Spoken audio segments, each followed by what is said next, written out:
तो आज हम लोग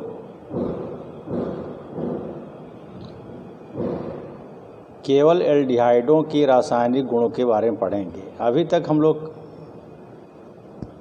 कार्बोनिल यौगिकों जैसे एल्डिहाइड और कीटोन दोनों के गुण हम लोग पढ़ रहे थे। मतलब हम ऐसे गुणों की व्याख्या कर रहे थे या पढ़ रहे थे जो एल्डिहाइड भी प्रदर्शित करते हैं और कीटोन भी प्रदर्शित करते हैं। लेकिन आज हम लोग ऐसे गुणों का यहाँ पर अध्ययन करेंगे जो केवल एल्डिहाइड तो प्रदर्शित करते हैं परंतु कीटोन इस प्रकार की अभिक्रिया को प्रदर्शित नहीं करते हैं। ठीक है, तो इसीलिए लिखा है यहाँ पर केवल एल्डिहाइडों की अभिक्रियाएं। अभी हम लोग जो पढ़ रहे थे कि कार्बोनिल यौगिक का जो कार्बोनिल समूह है, CO समूह है, वो रासायनिक अभिक्रिया में भाग ले रहा था। तो उसमें एल्डिहाइड और कीटोन दोनों जो है गुण प्रदर्शित करते थे। लेकिन आज हम लोग एल्डिहाइड के ऐसे गुणों की व्याख्या करेंगे जिसमें कार्बोनिल समूह तो भाग लेगा लेकिन इस प्रकार की अभिक्रिया कीटोन प्रदर्शित नहीं करेगा। तो इसमें सबसे पहला है शिफ अभिकर्मक से अभिक्रिया। अब शिफ अभिकर्मक क्या है? शिफ अभिकर्मक रासायनिक दृष्टि से रोजेनिलीन हाइड्रोक्लोराइड के गुलाबी जलीय विलयन में, मतलब जो रोजेनिलीन हाइड्रोक्लोराइड होता है उसका गुलाबी विलयन होता है, उसके जलीय विलयन में यदि हम सल्फर डाइऑक्साइड गैस प्रवाहित करते हैं तो विलयन जो गुलाबी था वो रंगहीन हो जाता है, माने गुलाबी रंग गायब हो जाता है। तो उसी विलयन को हम कहते हैं शिफ अभिकर्मक। अब इस शिफ अभिकर्मक की सहायता से हम किसी भी एल्डिहाइड की पहचान करते हैं। तो फिर क्या होता है कि अगर किसी भी एल्डिहाइड की अभिक्रिया अगर हम शिफ अभिकर्मक से कराते हैं या कोई भी एल्डिहाइड लेकर के उस पर अगर शिफ अभिकर्मक मिलाते हैं तो अगर विलयन का रंग गुलाबी हो जाता है तो समझ जाइए कि वह एल्डिहाइड है और इस प्रकार की अभिक्रिया जो है कीटोन प्रदर्शित नहीं करता। तो हम कह सकते हैं कि जो यह अभिक्रिया है वह एल्डिहाइड और कीटोन में विभेद करने के लिए बहुत ही इम्पॉर्टेंट रिएक्शन है। ठीक है, दूसरा है आपका अपचायक गुण।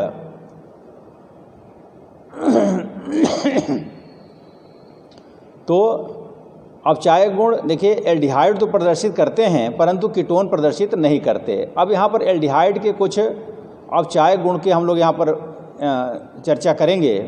तो जो एल्डिहाइड होते हैं वो टॉलन अभिकर्मक को अपचयित कर देते हैं और जब किसी भी एल्डिहाइड की अभिक्रिया टॉलन अभिकर्मक से कराया जाता है तो रजत दर्पण, मतलब चांदी जैसा चमकता हुआ अवक्षेप हमें प्राप्त होता है जिसको हम कहते हैं रजत दर्पण। टॉलन अभिकर्मक जो है का समान सूत्र हम लोग लिखते हैं Ag2O। लेकिन कोई पूछ सकता है कि टॉलन अभिकर्मक क्या है, तो आप कहेंगे अमोनिया मय सिल्वर नाइट्रेट के विलयन को टॉलन अभिकर्मक कहते हैं। अमोनिया मय सिल्वर नाइट्रेट का मतलब आप AgNO3 विलयन ले लीजिए और उसमें अमोनियम हाइड्रोक्साइड मिला दीजिए तो जो विलयन हमें प्राप्त होगा उसको कहेंगे टॉलन अभिकर्मक। और समान रूप से इसका सूत्र हम लोग Ag2O लिखते हैं। ठीक है, तो जब टॉलन अभिकर्मक से अभिक्रिया होता है एल्डिहाइड का तो यहाँ पर क्या करता है एल्डिहाइड टॉलन अभिकर्मक, मतलब यहाँ पर क्या लिखे हैं सिल्वर ऑक्साइड, तो सिल्वर ऑक्साइड को सिल्वर में अपचयित कर देता है। ये जो Ag2O है वो टॉलन अभिकर्मक का सूत्र है। उसी प्रकार से अगर हम फॉर्मेल्डिहाइड लेते हैं, ठीक है, तो फॉर्मेल्डिहाइड को ये फॉर्मिकबल में फॉर्मेल्डिहाइड जब टॉलन अभिकर्मक से क्रिया करता है तो फॉर्मेल्डिहाइड टॉलन अभिकर्मक को सिल्वर में अपचयित कर देता है और स्वयं कार्बोक्सिलिक अम्ल मतलब फॉर्मिक अम्ल में ऑक्सीकृत हो जाता है। तो हम कह सकते हैं कि जो एल्डिहाइड होते हैं वो अपचायक का गुण प्रदर्शित करते हैं, अर्थात टॉलन अभिकर्मक को अपचयित कर देते हैं जिससे हमको रजत दर्पण प्राप्त होता है। इसी प्रकार से यह फेहलिंग विलयन को भी, एल्डिहाइड जो होते हैं वो फेहलिंग विलयन को भी अपचयित कर देते हैं। देखिए फेहलिंग विलयन जो है वो दो प्रकार का होता है, फेहलिंग विलयन A और फेहलिंग विलयन B। तो फेहलिंग विलयन जो A होता है वो कॉपर सल्फेट का विलयन होता है और जो फेहलिंग विलयन B होता है वो सोडियम पोटेशियम टार्टरेट का विलयन होता है। तो जब दोनों विलयनों को फेहलिंग विलयन A और फेहलिंग विलयन B दोनों को जब हम समान मात्रा मिला देते हैं उसी को हम समान रूप से फेहलिंग विलयन कहते हैं। ठीक है, तो फेहलिंग विलयन से जब अभिक्रिया होगी एल्डिहाइड की और फेलिंग विलयन जो आपका कॉपर सल्फेट का विलयन जो फेलिंग विलयन ए कहलाता है, सोडियम पोटेशियम टार्ट्रेट का विलयन जो फेलिंग विलयन बी कहलाता है। दोनों की समान मात्रा जब मिलाते हैं तो समान रूप से जो फेलिंग विलयन होता है उसका हम कॉमन सूत्र लिखते हैं CuO, मतलब क्यूप्रिक ऑक्साइड। तो यहाँ पर जब एल्डिहाइड की अभिक्रिया यहाँ फेलिंग विलयन से कराया जाता है जिसका सूत्र CuO है, तो ये क्या करता है, ये एल्डिहाइड क्या करता है, क्यूप्रिक ऑक्साइड को क्यूप्रस ऑक्साइड में अपचयित कर देता है और लाल रंग का अवक्षेप हमें प्राप्त होता है। मतलब अगर किसी भी एल्डिहाइड में अगर हम फेलिंग विलयन मिला करके अगर गर्म करेंगे तो हमें लाल रंग का अवक्षेप प्राप्त होगा। किसके कारण? क्योंकि यहाँ क्यूप्रिक ऑक्साइड जो है वो क्यूप्रस ऑक्साइड में अपचयित हो जाता है। इसी प्रकार से जो एल्डिहाइड होते हैं बेनेडिक्ट विलयन, अब बेनेडिक्ट विलयन क्या है, ये ठीक जो है फेलिंग विलयन जैसा ही है, थोड़ा सा अंतर ये है कि जो बेनेडिक्ट विलयन होता है वो कॉपर सल्फेट का विलयन और सोडियम सिट्रेट का विलयन, जो वहाँ पर सोडियम पोटेशियम टार्टरेट था यहाँ पर सोडियम या पोटेशियम सिट्रेट का विलयन होता है। तो कॉपर सल्फेट और सोडियम सिट्रेट के विलयन को जब हम मिलाते हैं तो हमें बेनेडिक्ट विलयन प्राप्त होता है। और जिस प्रकार से एल्डिहाइड जो है फेलिंग विलयन से क्रिया करके लाल अवक्षेप देते हैं, उसी प्रकार से ये बेनेडिक्ट विलयन से भी क्रिया करके उसे जो है कॉपर ऑक्साइड को क्यूप्रस ऑक्साइड में अपचयित कर देते हैं। ठीक है, अगला है आपका कैनिजारो अवक्रिया। बहुत ही इंपॉर्टेंट रिएक्शन है आपके परीक्षा की दृष्टि से, कैनिजारो अवक्रिया बहुत पूछता है। तो देखिए, ऐसी रासायनिक अवक्रिया जिसमें अल्फा हाइड्रोजन विहीन एल्डिहाइड के दो अणु कास्टिक क्षार की उपस्थिति में कास्टिक क्षार से अवक्रिया करके एल्कोहल और कार्बोक्सिलिक अम्ल के लवण बनाते हैं, तो इसे हम कैनिजारो अवक्रिया कहते हैं। मतलब जिसमें अल्फा हाइड्रोजन नहीं होगा। अब जैसे उदाहरण के लिए हम देख सकते हैं, देखिए अब यहाँ पर उदाहरण थोड़ा देखिए, जैसे हमने लिख दिया CH3CHO, ठीक है, तो ये देखिए एल्डिहाइड ग्रुप है, ये आपका अल्फा हाइड्रोजन है और अल्फा कार्बन सॉरी, तो अल्फा कार्बन से ये हाइड्रोजन जुड़ा हुआ है तो हम कहेंगे कि इसमें अल्फा हाइड्रोजन है। लेकिन अगर हम फॉर्मेल्डिहाइड की बात करें HCHO, तो देखिए आपका एल्डिहाइड समूह है और इसमें कोई अल्फा कार्बन है ही नहीं है। तो अल्फा कार्बन जब नहीं है तो अल्फा कार्बन से जो जुड़ा हुआ हाइड्रोजन है उसको हम अल्फा हाइड्रोजन कहते हैं। तो हम कह सकते हैं कि इसमें अल्फा हाइड्रोजन नहीं है, मतलब ये अल्फा हाइड्रोजन विहीन एल्डिहाइड है। तो ऐसे ही एल्डिहाइड कैनिजारो अवक्रिया प्रदर्शित करते हैं। तो होता क्या है कि इसमें जब कैनिजारो अवक्रिया होता है तो इसके जो है एल्डिहाइड के दो अणु भाग लेते हैं और कास्टिक सोडा से जब अवक्रिया कराया जाता है तो इसमें देखिए दो जो अणु हैं उसमें से एक अणु का अपचयन एल्कोहल में हो जाता है। तो देखिए हम जानते हैं कि एल्डिहाइड का अपचयन होता है तो बनता है एल्कोहल, तो CH3OH, और दूसरे अणु का जो दो अणु है उसमें दूसरे अणु का जो है वह पहले कार्बोक्सिलिक, हम जानते हैं कि एल्डिहाइड का ऑक्सीकरण होता है तो कार्बोक्सिलिक अम्ल बनता है, तो HCOOH, और HCOOH अगर सोडियम हाइड्रोक्साइड से क्रिया करेगा अम्ल बन जाएगा और क्षार से क्रिया करेगा तो लवण बन जाएगा, तो HCOONA। मतलब हम कह सकते हैं कि कैनिजारो क्रिया में एल्डिहाइड के एक अणु का अपचयन एल्कोहल में हो जाता है और दूसरे अणु का जो है ऑक्सीकरण हो जाता है कार्बोक्सिलिक अम्ल के सोडियम लवण के रूप में। तो इसी क्रिया को हम कहते हैं कैनिजारो अवक्रिया। तो यही चीज़ यहाँ पर हम लोग लिखे थे। तो देखिए इसमें लिखा है, इसमें एल्डिहाइड के एक अणु का एल्डिहाइड के एक अणु का एल्कोहल में अपचयन तथा दूसरे अणु का कार्बोक्सिलिक अम्ल के लवण में ऑक्सीकरण हो जाता है। तो इस क्रिया को हम कहते हैं कैनिजारो अवक्रिया। उदाहरण इधर आपका लिखा हुआ है, देख लेंगे हम लोग। ठीक है, देखिए उदाहरण यहाँ पर लिखा है, देखिए फॉर्मेल्डिहाइड के दो अणु सोडियम हाइड्रोक्साइड से अवक्रिया कर रहे हैं। अवक्रिया करके ये आपका मेथेनॉल दे रहे हैं, मेथिल एल्कोहल, और सोडियम फॉर्मेट दे रहे हैं। अगला है आपका टिशेंको अवक्रिया, बहुत ही इंपॉर्टेंट रिएक्शन। तो इस प्रकार टिशेंको अवक्रिया जो है ऐसे एल्डिहाइड प्रदर्शित करते हैं जिसमें अल्फा हाइड्रोजन होता है। मतलब अल्फा हाइड्रोजन युक्त एल्डिहाइड को जब एल्युमिनियम एथॉक्साइड के साथ हम गर्म करते हैं तो एल्डिहाइड के दो अणु संघनित हो जाते हैं और संघनित होकर के एस्टर का निर्माण करते हैं। इसी क्रिया को हम टिशेंको अवक्रिया कहते हैं। देखिए एल्युमिनियम एथॉक्साइड का सूत्र आपका लिखा है C2H5O का थ्राइस Al, और यहाँ पर देखिए एस्टल्डिहाइड के दो अणु भाग ले रहे हैं और दोनों अणु जो है आपस में संघनित होकर के CH3COOC2H5, मतलब एथिल एस्टेट कह सकते हैं, एक प्रकार का एस्टर बनाते हैं। ठीक है, एस्टर बनाते हैं।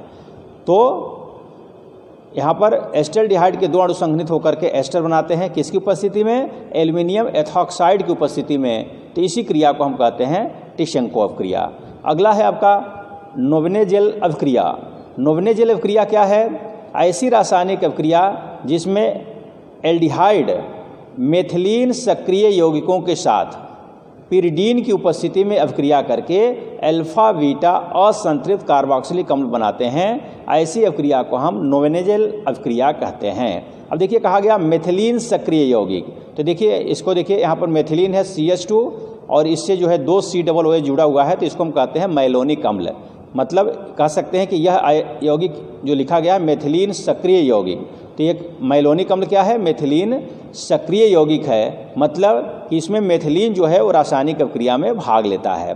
तो देखिए यहाँ पर एल्डिहाइड मतलब एस्टल्डिहाइड की अभिक्रिया यहाँ पर मैलोनिक अम्ल से हम कराते हैं। तो यहाँ से देखिए H2O निकल जाता है।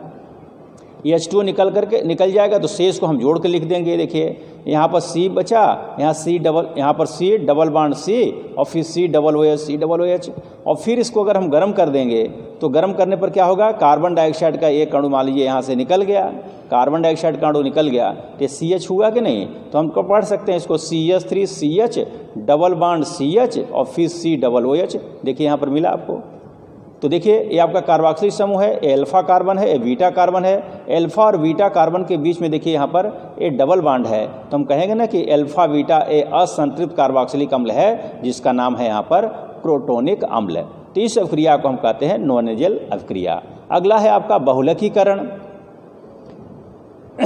बहुलकीकरण हम लोग जानते हैं कि जब छोटे छोटे अणु आपस में मिलकर किसी बड़े अणु का निर्माण करते हैं तो उस क्रिया को हम कहते हैं बहुलकीकरण। और जो यौगिक हमें प्राप्त होता है, जो बड़ा अणु प्राप्त होगा, उसे हम बहुलक कहते हैं। तो यहाँ पर हम देखेंगे कि फॉर्मेल्डिहाइड के जलीय विलयन का वाष्पन करने पर, जैसे फॉर्मेल्डिहाइड का जलीय विलयन करके उसको धीरे धीरे वाष्पित अगर हम करेंगे तो लास्ट में हमें सफ़ेद रंग का ठोस पदार्थ प्राप्त होता है जिसे हम पैरा फॉर्मेल्डिहाइड कहते हैं। तो यहाँ पर देखिए CH2O का N अणु 373 केल्विन ताप पर जब इसको गर्म करते हैं तो इसके N अणु आपस में बहुलीकृत हो जाते हैं, मतलब आपस में जुड़ जाते हैं और पैरा फॉर्मेल्डिहाइड का निर्माण करते हैं। यहाँ पर N मतलब अणुओं की संख्या 6 से लेकर के 50 तक हो सकता है।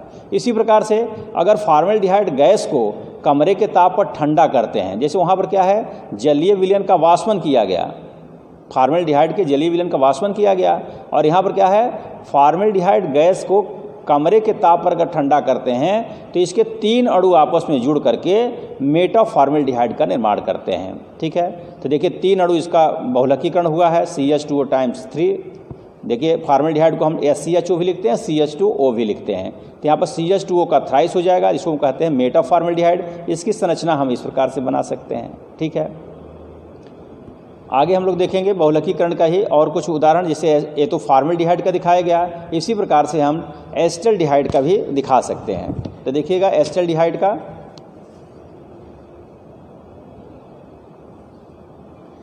अब देखिएगा अगर एस्टल्डिहाइड फॉर्मेल्डिहाइड की जगह हम एस्टल्डिहाइड लेते हैं तो एस्टल्डिहाइड में, निर्जल एस्टल्डिहाइड में अगर हम कमरे के ताप पर शांत सल्फ्यूरिक अम्ल की कुछ बूंदे मिला देते हैं तो उसके 3 अणु माने एस्टल्डिहाइड के 3 अणु बहुलीकृत होकर के पैरा एस्टल्डिहाइड बनाते हैं। ठीक है, तो देखिए यहाँ पर एस्टल्डिहाइड के 3 अणु का बहुलकीकरण हुआ शांत सल्फ्यूरिक अम्ल की उपस्थिति में। अगर शांत सल्फ्यूरिक, अब इसी में अगर हम तनु सल्फ्यूरिक अम्ल मिला देंगे फिर पैरा एस्टल्डिहाइड जो है एस्टल्डिहाइड में परिवर्तित हो जाएगा। पैरा एस्टल्डिहाइड का देखिए यहाँ पर फार्मूला संरचना सूत्र यहाँ पर दिखाया गया है कि पैरा एस्टल्डिहाइड का संरचना सूत्र क्या है। इसी प्रकार से ये तो कमरे के ताप पर हुआ, अगर यही अभिक्रिया 0 डिग्री सेल्सियस ताप पर कराया जाए, मतलब 0 डिग्री सेल्सियस ताप पर जब एस्टल्डिहाइड में अगर हम शांत सल्फ्यूरिक अम्ल मिलाते हैं तो इसके 4 अणु बहुलीकृत होकर के 4 अणु आपस में जुड़ते हैं और मेटा एस्टल्डिहाइड का निर्माण करते हैं। इसका उपयोग जो है, जो मेटा एस्टल्डिहाइड बनता है, इसका उपयोग हम ठोस ईंधन के रूप में करते हैं। तो देखिए यहाँ पर एस्टल्डिहाइड के 4 अणु बहुलीकृत हो गए। ठीक है, और यहाँ पर देखिए टेम्परेचर है 0 डिग्री सेल्सियस अब यह क्रिया जो है 0 डिग्री सेल्सियस ताप पर शुष्क या Cl की उपस्थिति में भी हो सकता है या शांत सल्फ्यूरिक अम्ल की उपस्थिति में भी हो सकता है। तो इसके 4 अणु बहुलीकृत होकर के आपके मेटास्टैल्डिहाइड बनाएंगे। और देखिए मेटास्टैल्डिहाइड का आपका संरचना सूत्र यहाँ पर दिखाया गया है। अभी बताया गया कि मेटास्टैल्डिहाइड का उपयोग ठोस ईंधन के रूप में किया जाता है।